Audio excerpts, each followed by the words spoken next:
ఖమ్మం మార్కెట్కు మిర్చి భారీగా వచ్చింది. సుమారు 1,00,000 మిర్చి బస్తాలు వచ్చినట్లు అధికారులు అంచనా వేస్తున్నారు. వరంగల్, నల్గొండ, ఖమ్మం జిల్లాలోని రైతులతో పాటు ఏపీలోని కృష్ణా జిల్లా నుండి రైతులు పంటను తీసుకొచ్చారు.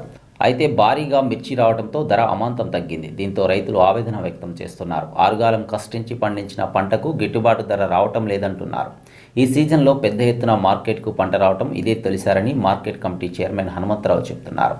రైతులకు ఇబ్బందులు లేకుండా పంట కొనుగోలు చేపడుతున్నట్లు ఆయన చెప్పారు. ఈరోజు సోమవారం నాడు మన మార్కెట్కి దాదాపు 90,000 నుంచి 1,00,000 బస్తాల దాకా రావటం జరిగింది. రేటు కూడా జెండా పాట 14,000 రూపాయలు.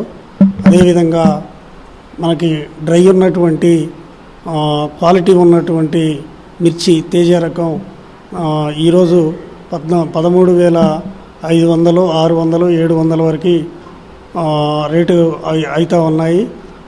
మనకి ప్రపంచవ్యాప్తంగానే మన దగ్గర తేజ మిర్చి ఖమ్మానికి ఫేమస్. ఖమ్మంలో బాగా తేజ మిర్చి వస్తుంది. అదేవిధంగా మన మార్కెట్కి ఉమ్మడి ఖమ్మం జిల్లాతో పాటు నల్గొండ జిల్లా, ఉమ్మడి నల్గొండ జిల్లా నుంచి, కృష్ణా జిల్లా నుంచి, వరంగల్ జిల్లా నుంచి కూడా కొంత దిగుబడి మన దగ్గరికి పంటని మన మార్కెట్కి తీసుకురావటం జరుగుతూ ఉంది.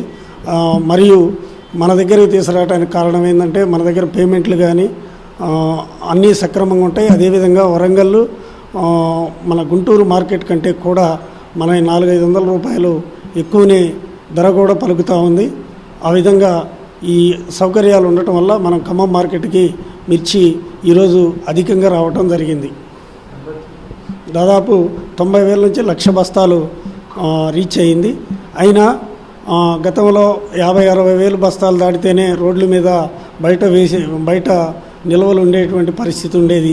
కానీ ఈనాడు మేము మా పాలక మండలి, అదేవిధంగా మా యొక్క స్టాఫ్ అందరూ నైట్ మొత్తం డ్యూటీ చేసి ఫస్ట్ షెడ్లోకి వచ్చినటువంటి ప్రతి బండిని కూడా షెడ్లో దించటం, ఆ షెడ్లన్నీ ఫిలప్ అయిన తర్వాతనే మామూలుగా ఓపెన్ ప్లేస్లో పెట్టడం వల్ల ఈ సమస్యను కూడా మేము అధిగమించగలిగినవని తెలియజేస్తా ఉన్నాను. అంటే గత 10 రోజుల నుంచి కూడా 50,000 పైన 50,000, 60,000 అట్లా వస్తున్నాయి.